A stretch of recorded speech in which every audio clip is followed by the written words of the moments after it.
Nós vamos meditar na palavra de Deus, amém? Quero convidar você a baixar a sua cabeça, fechar os seus olhos. Vamos orar. Pai, nós te damos graças por essa manhã, Senhor. Obrigado pela tua presença aqui, obrigado porque através dos louvores, através do ambiente de adoração, o Senhor já se move, já toca, já fala, o Senhor quebranta nosso coração, mas nós clamamos que nesse momento a tua palavra, Senhor, possa queimar em nossos corações. Não venha ser meramente um conhecimento teórico, não venha ser meramente uma absorção de uma informação, mas que o teu evangelho, a tua palavra possa queimar em nossos corações, transformar o nosso ser e venhamos sair deste lugar diferente de como entramos, transformados pelo teu poder, em nome de Jesus, amém. Você pode dizer amém? Amém. Fala para a pessoa que está do seu lado: Jesus vai falar contigo hoje. Aleluia, glória a Deus. Nós temos compartilhado, iniciamos na semana passada, uma série de mensagens a respeito de discipulado. Diga assim comigo: discipulado. Sabe, por que é tão importante falarmos sobre discipulado? Foi porque Jesus, quando subiu ao céu, as últimas palavras que ele disse, e nós já lemos lá em Mateus capítulo 28, não vou precisar ler de novo. Jesus nos deu e nos deixou uma missão de irmos e fazermos discípulos. Fala para quem está do seu lado: você tem uma missão. Diga para ele: fazer discípulos para Jesus. Agora pergunta para ele: e aí, quantos discípulos você já fez para Jesus? Eita, não precisa responder não. Oh, aleluia. Nós estamos debaixo de uma missão, que a missão primária é a força motriz que deve mover o nosso coração todo dia que a gente levanta. É o propósito, é a vontade de Deus, é a missão que o Senhor Jesus deixou para nós. Mas infelizmente nos dias de hoje nós temos vivido um evangelho onde muitos púlpitos não têm falado sobre discipulado. E por que não tem falado sobre discipulado, irmão? Porque discipulado dá trabalho. Eu já vi de pastores que para eles falam assim: desde que os irmãos venham no culto, entregam o dízimo e oferta, para mim está bom. Ele não se preocupa em formar neles verdadeiros discípulos de Jesus. Mas deixa eu te dizer uma coisa: sabe que quem vai reinar com Jesus? Discípulo de Jesus. Nós falamos na semana passada sobre a semente do discipulado, que é o amor uns pelos outros, assim como Jesus nos ama. Jesus pega um dos mandamentos e ele faz um upgrade. Ele diz: um novo mandamento vos dou, que ameis uns aos outros. Mas ele não disse, como está nos 10 mandamentos, como a ti mesmo. Ele diz: assim como eu vos amei. Nós devemos amar uns aos outros da mesma forma como Jesus, o amor ágape, o amor incondicional, o amor de Deus. E ele disse, e nós lemos isso na semana passada, que quando nós nos amamos assim, nós provamos para o mundo que nós somos discípulos de Jesus. Pergunta para quem está do seu lado: você é um discípulo de Jesus? Se ele falou que sim, fala para ele: então me ame. Porque é assim que nós demonstramos que somos verdadeiros discípulos. Porque é verdade, tem pessoa que é mais difícil de amar, sim ou não? Sim. Provavelmente a pessoa que é mais difícil de amar está sentada do seu lado. Eu falo para minha esposa: a pessoa que eu mais amo, às vezes é a pessoa que mais me irrita. Sim ou não? E você está com medo de falar? Eu sei. Não, mas é verdade. Às vezes a pessoa que mais se irrita é a que mais te acalma. Aleluia. Mas é nessa hora, nesse momento, às vezes de pessoas difíceis, que nós devemos amar como Jesus ama. Para que possamos provar para o mundo: ei, nós somos diferentes. Nós somos discípulos de Jesus. Amém? E hoje nós vamos compartilhar algo que são as características do discipulado de Jesus. Você já leu os evangelhos e viu como Jesus discipulou os discípulos dele? Uma coisa que nós observamos, e nós vamos falar sobre isso, e eu quero que você prepare aí sua Bíblia, porque nós vamos ver várias referências bíblicas que mostram como Jesus discipulou os seus discípulos. E todas essas características que nós vamos ver se resumem em uma palavra. Diga assim comigo: relacionamento. Não existe discipulado sem relacionamento. Não existe, irmão. É uma utopia nós acharmos, eu vou no culto domingo de manhã, fico lá 1h30, 2 horas, eu sou discípulo de Jesus. Não é isso. Discipulado é relacionamento. Relacionamento. Abra sua Bíblia ali em Marcos, no capítulo 3. Marcos, no capítulo 3. Eu quero ler a partir do versículo 13. E nós vamos ver aqui algumas características que nós vamos observar no ministério de Jesus, que Jesus fez com os seus discípulos para discipulá-los. E nós temos que trazer isso para nós, porque isso é ser discípulo de Jesus. Amém? E a primeira característica está justamente aqui em Marcos capítulo 3, a partir do versículo 13. Diz assim: depois, Jesus subiu a um monte e chamou aqueles que ele desejava que o acompanhassem. E eles foram. Escolheu 12 e os chamou seus apóstolos, para que os seguissem e fossem enviados para anunciar sua mensagem. E lhes deu autoridade para expulsar demônios. Deixa eu dizer uma coisa. A primeira característica que nós vemos aqui é que Jesus, quando chamou seus discípulos, ele chamou seus discípulos para estarem com eles, caminharem com eles, viverem o dia a dia com eles. Se você abrir a sua Bíblia também lá em Mateus capítulo 4, que fala mais ou menos a mesma coisa, porque são os evangelhos sinóticos. Mateus capítulo 4, olha só o que diz a partir do versículo 18. Aqui, o mesmo contexto na ótica de Mateus, ele diz assim, Mateus 4, verso 18, ele diz assim: enquanto andava à beira do mar da Galileia, Jesus viu 2 irmãos, Simão, também chamado Pedro, e André. Jogavam redes ao mar, pois viviam da pesca. Jesus lhes disse: sigam-me, e eu farei de vocês pescadores de gente. No mesmo instante, deixaram suas redes e o seguiram. Pouco adiante, Jesus viu outros 2 irmãos, Tiago e João, consertando redes num barco com o pai Zebedeu. Jesus os chamou, e eles também o seguiram de imediato, deixando para trás o barco e o pai. Você pode perceber que na vida dos discípulos, todos eles tiveram a mesma característica. Jesus os chamou e eles os seguiram Jesus. Pergunta para a pessoa que está do seu lado: você segue Jesus? Ou será que é Jesus que tem que ficar seguindo você? Filho, vai para a igreja. Filho, vai para a célula. Filho, esteja com os irmãos da igreja, em comunhão com os santos. Porque nesse contexto, os discípulos seguiam Jesus. Você não vê Jesus implorando para os discípulos: vem estar comigo. Jesus falou uma vez: me segue. E eles foram até Jesus. A primeira característica que nós vemos no discipulado de Jesus é que os discípulos seguiam Jesus. Olha aqui para mim. Nós sempre vamos querer estar junto com quem a gente vê Jesus nele, para que a gente possa ser discipulado para Jesus. E o discipulado é o estar junto. Os discípulos abriram mão de tudo ali para seguir Jesus. Sabe o que é o discipulado? O discipulado é, às vezes o líder vai fazer alguma coisa, ele liga para a pessoa da célula: olha, eu vou em tal lugar, você não quer ir comigo? Vamos junto. Eu fui muito discipulado assim. Eu lembro que eu era adolescente, e o Paulão, se tudo der certo, um dia vocês vão conhecê-lo, como um pai. Ele trabalhava na igreja na altura, o tempo inteiro, e às vezes ele tinha que ir para São Paulo de carro, às vezes levava ali 1 hora para chegar. Ele me ligava: está fazendo o quê? Adolescente, o que você acha que eu estava fazendo? Nada. Vou passando para te pegar, vou para tal lugar, a gente vai. E era 1 hora conversando indo, outra hora conversando e voltando. Isso é o quê? Discipulado. Discipulado não é você marcar 1 hora e ficar ali: vai lá, me fala da sua vida aí. Não, o discipulado é o dia a dia. É o estar junto. É você chegar às vezes para o líder da sua célula: olha, eu quero estar junto com você, vamos tomar um café. Quero aprender contigo aquilo que Jesus tem para me ensinar através de você. Eu quero ser discipulado. Como estão entendendo? Então a primeira característica que nós vemos aqui no discipulado de Jesus com os seus discípulos é que os discípulos estavam com Jesus.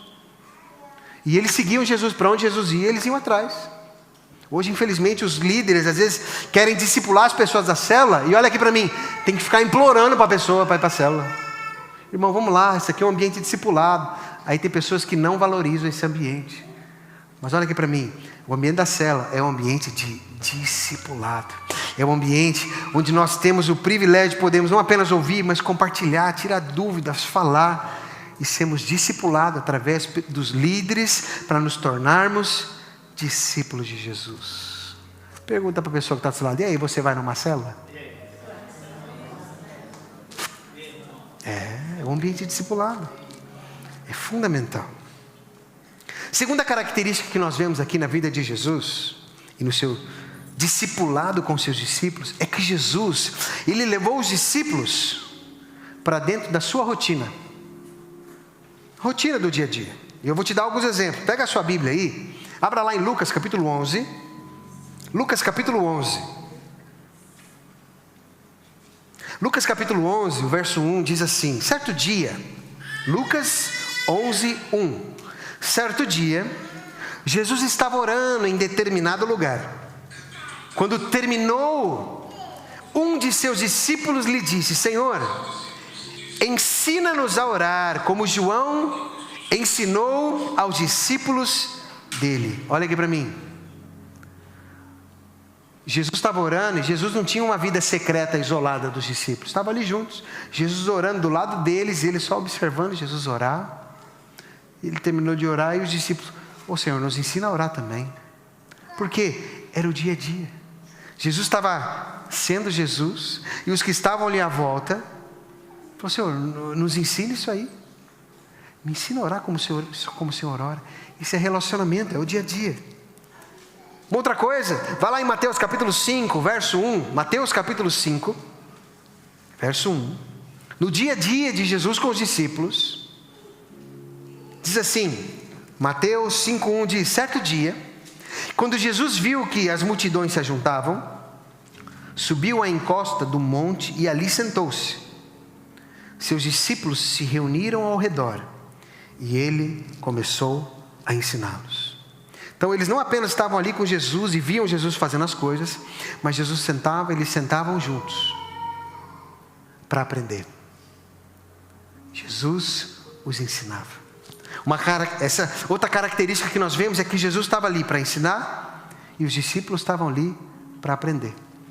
Já viu pessoas que nunca estão dispostas a aprender, só querem ensinar? Tem irmão que às vezes chega na igreja: pastor, eu vim aqui para somar. Mas aí o somar dele é o quê? Ele veio ali para ensinar. Ele não está ali para aprender nada. E isso é um problema. Porque os discípulos de Jesus, antes de começarem a ensinar, eles sentaram e aprenderam. Pergunta para quem está do seu lado: você é uma pessoa que gosta de aprender, irmão? Você só quer ensinar os outros? Temos que estar disposto a aprender. E isso é uma característica na vida do discipulado de Jesus. Jesus estava ali para ensinar e os discípulos estavam ali para aprender. Uma outra característica que nós vemos, vai lá para João capítulo 13 na sua Bíblia. João 13, a partir do verso 3. João 13, a partir do 3 diz assim: Jesus sabia que o Pai lhe dera autoridade sobre todas as coisas e que viera de Deus e voltaria para Deus. Assim, levantou-se da mesa, tirou a capa e enrolou uma toalha na cintura. Depois, derramou água numa bacia e começou a lavar os pés de seus discípulos, enxugando com a toalha que estava em sua cintura. Uma outra característica que nós vemos no discipulado de Jesus é que Jesus também serviu os discípulos. Às vezes a gente vê certos discipulados deficientes que ensinam que não, o líder, as pessoas têm que servir o líder. E deixa eu dizer uma coisa: Jesus disse que nós devemos nos servir uns aos outros. Devemos, naquilo que é necessidade, estamos aqui para servir uns aos outros, naquilo que precisar. E nesse momento o Senhor Jesus estava sendo um exemplo para os discípulos: ei, eu também vou servir vocês. Porque o líder é aquele que se dispõe primeiro a servir. Você está lá na célula, acabou a célula e fica aquele monte de louça. quem vai lavar a louça agora? Bem-aventurados são aqueles que têm lava-louça, aleluia. Mas quando não tem, e agora? Quem vai lavar a louça? E o líder, que deve ser o exemplo, viu que ninguém se manifestou, não, eu vou lavar. Porque o líder é aquele que se dispõe para servir. Ah, ninguém vai limpar, eu limpo. Jesus disse, aquele que quiser ser o maior, seja aquele que serve. Isso é uma característica que Jesus ensinou os discípulos. Tanto que depois, se você continuar lendo esse texto, Jesus disse, da mesma forma que eu fiz com vocês, façam um com os outros, sirvam uns aos outros. Amém? Uma outra característica que nós vemos no discipulado de Jesus, é que Jesus ele ensinava a eles, enquanto caminhava com eles. Olha só o que diz o texto ali de Marcos capítulo 8. Marcos capítulo 8, nós vamos ler ali o versículo 27. Marcos 8, 27 diz assim: Jesus e seus discípulos deixaram a Galileia e foram para os povoados perto de Cesareia de Filipe. Enquanto caminhavam, Jesus lhes perguntou: quem essas pessoas dizem que eu sou? Deixa eu te dizer uma coisa, olha aqui para mim. A maioria dos ensinamentos de Jesus, a maioria esmagadora, não era num sermão, não era num púlpito, era caminhando ao redor de uma mesa, debaixo de uma árvore, dentro de um barco. Isso fala de quê? É no dia a dia do relacionamento. Jesus pegou os discípulos e transformou eles, as pessoas que viviam mais com ele, eram seus amigos, era o seu círculo de relacionamento mais próximo. Deixa eu te fazer uma pergunta: quem são seus amigos mais próximos? São seus irmãos em Cristo? Ou são as pessoas do mundo? Jesus transformou eles nos seus amigos, pessoas mais próximas. Teve uma vez, uma jovem, a gente foi com muito amor e carinho falar: filha, você precisa estar mais em comunhão com o corpo, com a igreja, isso é bíblico, você precisa se fortalecer na fé, você precisa estar no culto, você precisa estar na célula. E ela disse assim: mas eu também tenho a minha vida. Eu falei: mas como assim? Você tem duas vidas então? Você tem uma vida lá fora, uma vida aqui dentro? Não é a mesma vida? Porque nós nos separamos, é a mesma vida. Ah, eu tenho meus amigos lá fora. Amém, você tem que ter mesmo, porque você tem que alcançar eles para Jesus, porque senão eles vão tudo para o inferno. Mas a vida é uma só. E os nossos amigos, relacionamentos, as pessoas chegadas, próximos, temos que fazer como Jesus. Os discípulos eram pessoas próximas do seu dia a dia, que viviam ali, caminhavam juntos, e nesses ambientes Jesus ensinava a eles. Um outro exemplo, lá em Lucas 24, Jesus ele estava caminhando com os discípulos lá no caminho de Emaús. Você lembra desse texto? E enquanto eles caminhavam, Jesus ia falando das Escrituras. Não estava no púlpito, não, no meio da rua, caminhando e falando, discipulando, ensinando, compartilhando no dia a dia. Você pode estar ensinando, irmão, ao redor de uma churrasqueira. Assim como essa carne está sendo queimada, nós temos que queimar a carne da nossa natureza. Você vai usando, irmão, tudo para ensinar do Evangelho. Porque não é um ritual, é o dia a dia. Amém? Aleluia, aleluia. Quarta característica que nós vemos no discipulado de Jesus é que Jesus permitia que os discípulos fizessem perguntas. Já viu pessoas que não gostam de ser questionadas? Onde que as pessoas façam perguntas? Deixa eu te falar, isso é liderança insegura. As pessoas precisam fazer perguntas, tirar dúvida. E mesmo, principalmente os novos na fé, pessoas às vezes estão começando a se converter agora, é tudo novo, vai fazer aquelas perguntas de criança, infantil, espiritual, mas precisa perguntar. E Jesus dava essa liberdade para os discípulos. Se você for lá para Mateus capítulo 3, versos 10 e 11... os discípulos chegaram e questionaram Jesus: Jesus, por que o Senhor ensina por parábolas? Em Mateus 13, 36, eles pediram para o Senhor Jesus explicar a parábola do trigo e do joio. Em Marcos 4, 10, quando eles estavam ele perguntava: Senhor, nos explica essas parábolas. Em Mateus 17, 19, Eles perguntaram para Jesus: por que a gente não conseguiu expulsar os demônios? Deixa eu te fazer uma pergunta, olha aqui para mim. Não existe discipulado sem perguntas. Porque às vezes, nós vamos compartilhar algo aqui, e tem coisas que às vezes você pode ter dúvida, sim ou não? Que às vezes você fala: ui, como é que é isso? Aí você vai lá na célula, e lá na célula nós compartilhamos a palavra que é ministrada aqui. Para quê? Para a gente ruminar. E para quê? Para que a pessoa, às vezes, que teve alguma dúvida: olha, eu tive uma dúvida quanto a isso. E a pessoa pergunta, e vai compartilhando, e um vai ajudando o outro. Eu me lembro que eu preguei uma mensagem aqui uma vez, baseado no livro de Spurgeon, que é A Paz do Diabo. Quantos lembram disso? Rapaz, teve um irmão que mandou: pastor, a gente precisa conversar, esse negócio aí me fez parafuso. Como assim o diabo dá paz? Foi dar, irmão. Eu conversei com ele, ele entendeu. Entendi. Falei: por quê? Discipulado precisa ter abertura para perguntas. Por isso que nós falamos que a célula é o ambiente discipulado. E agora aqui não tem como fazer pergunta. Imagina se todo mundo quiser fazer a pergunta, a gente vai ficar aqui até de noite. Mas na célula, que é um ambiente menor, você vai perguntar: olha, mas isso aqui? E o líder vai estar ali: não, é isso, é aquilo. E nós vamos dentro desse ambiente onde se pode fazer perguntas, ser discipulado. Quantos estão entendendo? Aleluia. Quinta característica que nós vemos no discipulado de Jesus, e esse aqui pega um pouco, porque nos dias de hoje as pessoas não querem isso. Os discípulos eram corrigidos por Jesus. Vai lá para a sua Bíblia, Marcos capítulo 8. Olha só o que diz a partir do versículo 31.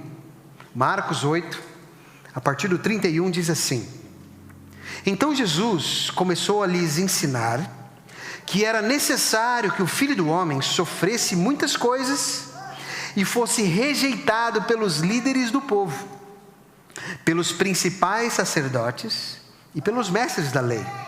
Seria morto, mas 3 dias depois ressuscitaria. Enquanto falava abertamente sobre isso com os discípulos, Pedro o chamou de lado e o repreendeu por dizer tais coisas. Jesus se virou, olhou para os seus discípulos e repreendeu Pedro. Afaste-se de mim, Satanás, disse ele. Você considera as coisas apenas do ponto de vista humano e não da perspectiva de Deus. Irmão, olha aqui para mim, você já pensou? Você está ali no ambiente da célula, você está ali e de repente você fala uma asneira. E o líder chega, vira para você e fala: sai daqui, ó Satanás. Se fosse, dependendo de alguns, eu nunca mais volto para essa célula. As pessoas não me amam.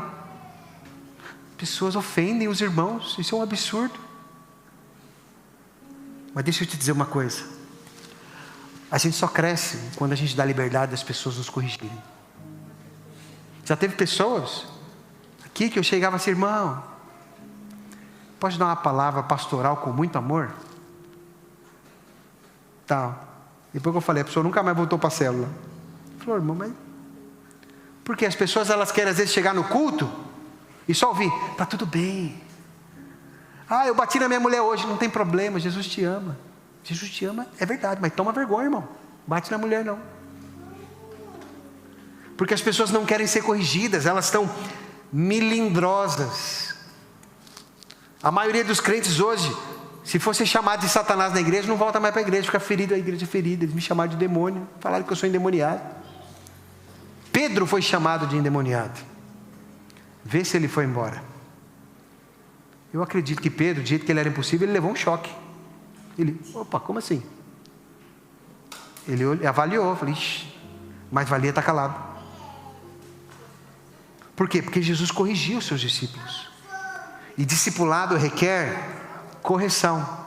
Claro que não é correção ser bruto, ignorante. É com amor. Irmão, posso dar uma palavra com muito amor? Que nem uma vez, sabe que as nossas células, nós fazemos uma escala semanal. E cada semana é uma célula que serve aqui do lado, aqui embaixo, lá em cima, que nem hoje está a célula aqui do Juliano. Nós fazemos a limpeza. Aí uma vez nós vamos fazer de uma célula, que eu não vou falar qual é, não vou falar a pessoa. E falaram: a gente vai limpar tal dia, a pessoa não veio. E eu perguntei: irmão, por que você não veio? Ah, porque eu estava cansado. Ah, você estava cansado? Aí eu falei, posso dar uma palavra com muito amor, irmão? Todo mundo está cansado. Todo mundo trabalhou o dia inteiro, não foi só você. Agora, por fato de você não ter ido, os outros ficaram mais cansados que você, porque sobrecarregou, porque se mais vir, fica mais fácil para todos. Mas acho que o irmão não gostou muito não, que eu falei. Mas eu falei com amor, irmão, para te ensinar. Porque isso fala de você pensar nos outros, não só em você. Porque toda a gente trabalha o dia inteiro e também cansa. E muitos vêm direto do trabalho, tá lá, vamos ali, vamos lá. Toda a gente fazendo um bocadinho, rapidinho a gente deixa tudo organizado, tudo limpinho. Mas é necessário a correção. Falar, ainda que com amor, para ajustar. Pergunta para quem está do seu lado, você gosta de ser corrigido, irmão? Os irmãos sabem, né? Eu sou professor de música. E eu, principalmente essa minha área, eu sou muito rígido. Mas com amor e carinho. Desde que não sejam meus filhos, né? E às vezes, meus alunos, eles começavam a tocar. E é assim, ele começava a tocar no culto ou na célula. E ele chegava assim e falava para mim, nossa, me elogiaram, falaram que eu estou tocando muito bem. E eu perguntava assim, quem falou? Ah, foi fulano. Eu falei, ignora o que ele falou. Ai, que horror, que absurdo. Ele não entende nada, filho. Ele te elogiou, ele não sabe o que ele está falando. Porque esse elogio pode te motivar para você continuar. Aleluia. Mas ele não vai te ajudar você a melhorar. O elogio te motiva a querer continuar. Mas não te faz melhorar. Sabe o que te faz melhorar? Irmão, mostra para mim aonde eu estou errando para eu melhorar. É a correção. O elogio te motiva, glória a Deus, a gente precisa ser elogiado. Tem hora que a gente está baixo, para baixo, e a gente precisa ouvir uns elogios. Você é lindo, você é maravilhoso, vai lá. Tem hora que é importante, a gente precisa disso. Mas o que vai nos fazer melhorar é a pessoa falar, ei, você está errando isso aqui, irmão. Aí você fala com muito amor e carinho, a moda portuguesa, toma vergonha, pá. Né, Pedro? Mas não é por maldade, é porque, para melhorar. O discipulado de Jesus, Jesus corrigia os discípulos. Teve uma situação lá em Lucas capítulo 9, que os discípulos de Jesus, eles ficavam discutindo para saber quem era o maior. A pessoa Amélia lá na célula, aí está lá a dona Vitória, e mais as irmãs da célula, e aí, vamos ver quem que é a mais queridinha da Vitória aqui, da Amélia. E a Amélia fala, para com isso. Quem quiser ser a maior, seja aquele que serve. Então Jesus pegava as situações, aleluia, corrigia, alinhava o coração deles. Lá em Marcos capítulo 10, Tiago e João procuraram posições de destaque. Não sei quantos assistiram a série do The Chosen. Na série do The Chosen eles fizeram a cena desse texto, que era ali Tiago e João, era para chegar para Jesus, Jesus, quando o Senhor estiver no reino, será que eu não posso sentar do lado direito e ele à esquerda? E Jesus falou, mas vocês são muito total, né? Aí eu fico imaginando os outros discípulos olhando para eles. Porque Jesus já foi aproveitar e ensinar, filho, a questão não é se vai estar sentado à minha direita ou à minha esquerda, você quer ser o maior? Seja o que serve. Em todas as circunstâncias, Jesus aproveitava para ensinar. Às vezes eu falo para os meninos no seminário, né? Um dos maiores temas de mensagem é as mesmas mensagens que Jesus fazia e que o apóstolo Paulo fazia. Quando ele via um erro, ele aproveitava para ensinar em cima daquele erro. A maioria das cartas do apóstolo Paulo, ele via erro nas igrejas e ele falava assim, olha, me contaram, vocês andam fazendo isso e aquilo outro, eu vou te ensinar como é que é. É assim, assim, assado. Correção. Jesus via os erros dos discípulos, ei, não é assim. É assim. Correção. Nós temos que estar abertos para ser corrigidos. Aliás, nós temos que chegar para as pessoas, que nem o pastor Luiz quando vem para cá, eu já falei, pastor, o senhor está vendo que eu estou errando em alguma coisa, o senhor me fala. Porque eu quero melhorar, eu quero aprender, às vezes eu estou errando em alguma coisa que eu não estou vendo. Porque nós temos que estar abertos para sermos corrigidos, para melhorarmos. Isso é discipulado. Tem gente que na primeira repreensão quer ir embora da igreja. Eu vou lá para outra igreja, porque lá na outra igreja eu vou lá para receber a minha vitória. Então aí aqui você recebe uma repreensão e você vai embora, irmão. Isso é discipulado. E o nosso desejo é fazer discípulos para Jesus. Amém? Sexta e última característica que nós vemos no discipulado de Jesus, para que a gente possa orar, é que Jesus também dava responsabilidade para os seus discípulos. Abra sua Bíblia lá em Lucas capítulo 9. Lucas capítulo 9, versos 1 e 2, diz assim: Jesus reuniu os 12 e lhes deu poder e autoridade para expulsar todos os demônios e curar enfermos. Depois, enviou-os para anunciar o reino de Deus e curar os enfermos. Então não era apenas Jesus que fazia, mas Jesus estava treinando os seus discípulos e depois dava a eles responsabilidade. Mas tem pessoas, olha aqui para mim, que não quer responsabilidade. Eles querem ser um consumidor no Evangelho. Ele quer vir no culto, sentar na cadeira, ouvir a música, ouvir a palavra, ir embora. E não quer nenhuma responsabilidade. Ele não quer fazer nada para Deus. Aliás, quando você fala, irmão, precisava que você fizesse um negócio, ele, estou fora. Isso aí não é para mim não. Mas quem é discípulo de Jesus, Jesus dá responsabilidades. Pergunta para quem está do seu lado: você tem alguma responsabilidade no reino de Deus?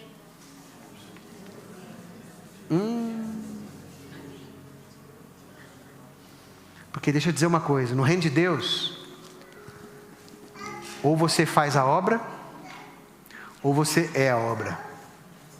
Ou você trabalha, ou você é o trabalho de alguém. Porque os discípulos, Jesus falando: olha, eu já ensinei, agora é o seguinte, vocês têm que fazer. Vão e façam. E não é por obrigação não, porque tem gente que é horrível, né? Você pede para fazer um negócio. Eu não queria não, mas vou ter que fazer, né? Não, não era por obrigação, era um privilégio. Se você for ver dentro do contexto depois, os discípulos ficavam felizes quando voltavam. Uau! A gente manda o demônio sair no teu nome e eles saem, eles ficavam felizes. Mas eles tiveram que assumir responsabilidade. Lá em Lucas capítulo 10, Jesus pegou 70 discípulos e enviou eles de 2 a 2. Deu orientações: olha, vocês não vão levar dinheiro, vocês não vão levar manta extra, não vão levar sandália extra, vocês vão entrar nas cidades, a primeira casa que receber vocês entram, come o que eles colocarem na sua frente, prega o evangelho e avisem que o reino de Deus está próximo. E eles foram, oraram pelos enfermos, expulsaram demônios, e eles voltaram alegres. Que eles falavam: Senhor, os demônios nos submetem em teu nome. Mas imagina o que é você: rapaz, quando era só com Jesus era mais fácil, agora sou eu que tenho que fazer. Aí você vai orar pelo enfermo: será que ele vai ser curado? Falo, não, é no nome de Jesus, não é no seu não. Mas isso fala, irmão, de assumir responsabilidade. E às vezes você está lá na sua célula, tem o líder da célula, mas aí o líder fala: o seguinte, a nossa célula está crescendo, a gente precisa de um treinamento, porque um dia a célula vai precisar multiplicar e vai precisar de um outro líder. Não, eu não sei não, porque isso aí é muita responsabilidade. Os discípulos de Jesus, Jesus dava responsabilidade. Por isso, fala para quem está do seu lado: não fuja das responsabilidades, irmão. Muitas vezes Deus está querendo nos usar e a gente fica fugindo. Não sei se eu sou capaz. Eu já falei isso para os líderes. O critério para ser um líder de uma célula aqui é justamente isso: não se sentir capaz. Porque geralmente quem se acha capaz não dá certo. Porque ele vai na toda a capacidade dele e ele vê que a capacidade dele não muda as pessoas. Não é a eloquência dele, não é a quantidade de conhecimento teológico e saber falar. Ele pode falar até espumar o cano da boca. Quem faz a obra é o Espírito Santo de Deus através de nós. E quando a pessoa tem aquele coração: eu não tenho capacidade, ela vai orar mais, vai buscar mais a Deus, vai estudar mais. E na hora da célula, vai ter presença de Deus no momento do louvor, no momento de compartilhar da palavra, vai fluir. E as pessoas vão ser tocadas pela presença de Deus. Porque não tem a ver conosco, tem a ver com o Espírito Santo em nós. A única coisa que nós precisamos fazer, sabe o que é? É estar disposto a assumir as responsabilidades que o Senhor nos dá. O pastor Silvio, ele compartilha o testemunho quando ele era um pastor auxiliar da nossa igreja lá em Mauá, na sede. E ele brinca, né, que tinha o pastor, aí tinha o co-pastor, e ele era o cocô-pastor. Cocô-pastor, é. E aconteceu que o pastor principal teve que ir para os Estados Unidos, lá fazer uma obra, e o segundo pastor lá, o co-pastor, falou: não, para mim não vai dar, só sobrou ele. E ele não queria, não. E ele compartilha que chegou um irmão e falou assim: pastor, eu tenho uma palavra de Deus para o pastor. Ah, você tem uma palavra de Deus para mim? É, qual que é? Deus manda te dizer: não amarela. Não sei se os portugueses entendem esse vocabulário. Não amarela, o que é? Não deixa de ser frouxo. Assume a responsabilidade. Não é na sua força, é no Senhor. Só se posiciona, só fala: eis-me aqui. O resto é com o Senhor. Mas deixa eu te falar, o discipulado de Jesus dá responsabilidade para os discípulos. Pergunta para quem está do seu lado aí: você está disposto a assumir responsabilidades para Jesus? Ou vai amarelar? Eita. E para a gente concluir, para que a gente possa orar, porque o nosso desejo é fazer discípulos para Jesus. Jesus, na sua grande comissão, Ele não nos mandou encher a igreja, encher o auditório. Ele disse: vá e faça discípulos, ensinando a obedecer tudo aquilo que eu tenho ensinado. E essas características do discipulado de Jesus nos mostra o que verdadeiramente é ser um discípulo de Jesus. Os discípulos viram Jesus orar, os discípulos viram Jesus servir, os discípulos viram Jesus amar os outros, os discípulos viram Jesus perdoar, enfrentar conflitos. Eles viram Jesus lidar com os pecadores, eles viram Jesus obedecer ao Pai. E os discípulos, eles viram Jesus sofrer, viram Jesus morrer e viram Jesus ressurreto. Eles estavam o tempo todo com Jesus. Isso é o discipulado, é esse relacionamento. Eu queria que você ficasse de pé no seu lugar.